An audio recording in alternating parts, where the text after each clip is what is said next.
बिस्मिल्लाहिर्रहमानिर्रहीम। अस्सलाम वालेकुम एवरीवन, कैसे हैं आप सब? ठीक ठाक हैं।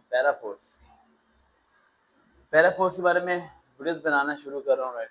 और मुझे पूरी उम्मीद है कि जितने स्टूडेंट्स भी रेकमेंड होंगे वो ईमानदार से काम करेंगे। आप लोग कभी सोचते होंगे यार, कैसा टीचर है, औरों के ख्वाब पूरे करता रहता है, भला खुद का ख्वाब क्या था इसका? आपके ख्वाब पूरा करना ही मेरा ख्वाब है। सबसे पहले सिलेबस लिखो भाई, पढ़ना शुरू करते हैं। बिस्मिल्लाह। पैरा फोर्स ये रिटन टेस्ट आपको पता है 100 मार्क्स का होना है। 90 मिनट्स आपको दिए जाएंगे। 90 मिनट्स कितना? 60 और 70 80 90, 1 घंटा और 30 मिनट, 1.5 घंटा। उसके बाद आ जाता है non negative marking. Negative marking कोई नहीं है, मारो तो पेशों को जो भी है सारा इंग्लिश बेस होगा। अरे लेकिन नहीं बेटा, पंजाब एनफोर्समेंट रेगुलेशन एक्ट 2024 में जो बनी है, एक मिनट, दो तीन चीज़ें और लिखवा दो मैं जरा आपको। हाँ, मैंने बताया था दो जॉब्स हैं, एक एनफोर्समेंट ऑफिसर है, एक इन्वेस्टिगेशन ऑफिसर है। ईओ एंड आईओ, ये दोनों ध्यान रखना। एक 14 स्केल है और एक 11 स्केल। इन्वेस्टिगेशन ऑफिसर जो है 11 स्केल है और जो इन्फोर्समेंट ऑफिसर है वो 14 स्केल है। जो इन्फोर्समेंट ऑफिसर है, ठीक है, 14 स्केल वाली, उसमें सिर्फ मेल ही अप्लाई कर सकते हैं, और जो 11 स्केल वाली है उसमें फीमेल भी अप्लाई कर सकती है। यहाँ पे क्लियर हो गया?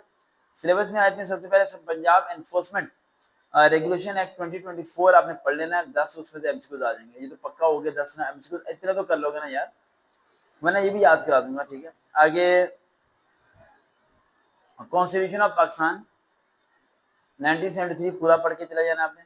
सारी हेडिंग में पता होना चाहिए, ब्रीफली डिटेल पता होना चाहिए। जीके और हिस्ट्री ये सारी आपने वो पढ़नी है। जो पाकिस्तान आर्मी और एयरफोर्स या नेवी के अंदर जब आईएसपी जाते हैं आप लोग, तो उस टाइम जीके जो तैयार करते हैं ना, पाकिस्तान के पहाड़ कितने हैं, पाकिस्तान की बाउंड्रीज कितनी है, बाउंड्री में कौन कौन सी कंट्री लगती है, बाउंड्री की लेंथ क्या है, कौन कौन सा मुल्क हमारा दोस्त है, कौन कौन सा हमारा दुश्मन है, कौन कौन सी ईयर्स में हमारी सबसे इंडिपेंडेंस कब कब हुआ था, चाइना कब आजाद हुआ था, पाकिस्तान कब आजाद हुआ था, चाइना की कैपिटल क्या है, पाकिस्तान की कैपिटल क्या है, पाकिस्तान का पहले कैपिटल क्या था, उसके अलावा जो है अमेरिका की कैपिटल क्या है, अमेरिका में क्या सिस्टम है, अमेरिका के हमारे क्या रिलेशन है, इस्लामिक कॉन्फ्रेंस क्या होती है।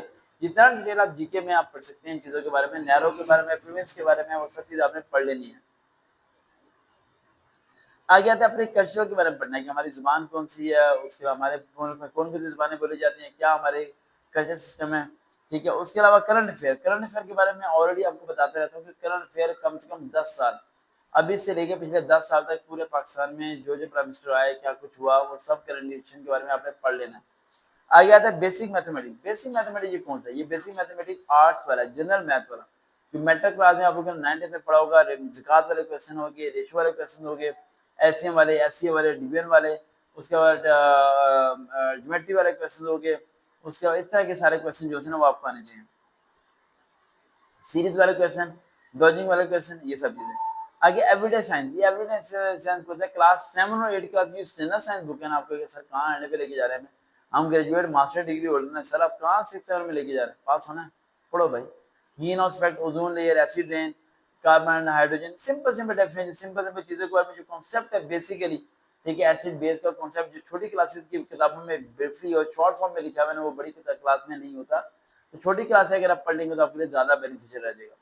आगे आता है कंप्यूटर का नॉलेज, आपको पता है वो आपका इनपुट आउटपुट डिवाइसेस आता है, computer shortcut keys, word excel के फॉर्मूले वगैरह आपको पता होना चाहिए। थैंक यू भाई। English that is very very important. आज बारिश बहुत हुई है। इंग्लिश की प्रपोजिशंस आनी चाहिए, एक्टिव पैसिव डेफिनेट आना चाहिए, कंप्लीट सेंटेंस आना चाहिए, डबल प्रपोजिशन आना चाहिए। मैं बड़ी मुश्किल से वीडियो बना रहा हूँ क्योंकि मुझे सिर्फ नींद नहीं सकता है कि मैं सो सकता हूँ। मैं सुबह 4 बजे का उठाता हूँ और इस टाइम मेरी हालत बैटरी प्योर डाउन हुई होती है, ईशा की नमाज पढ़ी और बस सवाकार सब गए। तो ये आप लोगों ने करना है। उसके अलावा कुछ और चीजें भी आपने पढ़नी है। लीगल एक्ट आपने पढ़ने हैं, वैलिड कॉन्ट्रैक्ट क्या होता है, वाइड कॉन्ट्रैक्ट क्या होता है, एक्ट क्या क्या रखते हैं, ठीक है। लीगल कानून क्या क्या है, एफआईआर दर्ज का सिस्टम क्या होता है, सब चीजें। आगे जनरल नॉलेज आपको बता दिया मैंने, राइट। उसके सब्जेक्ट नॉलेज, वो अपने सब्जेक्ट के बारे में भी नॉलेज लेके जाना जिसमें भी आपने डिग्री हासिल की हुई है, लेकिन वो आना तो है नहीं।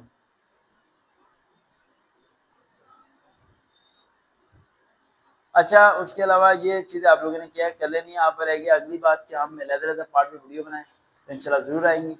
देखते हैं जब हम कभी दोबारा मुलाकात होगी। अल्लाह हाफिज़। नींद आ रही है, सोने का वक्त हो गया।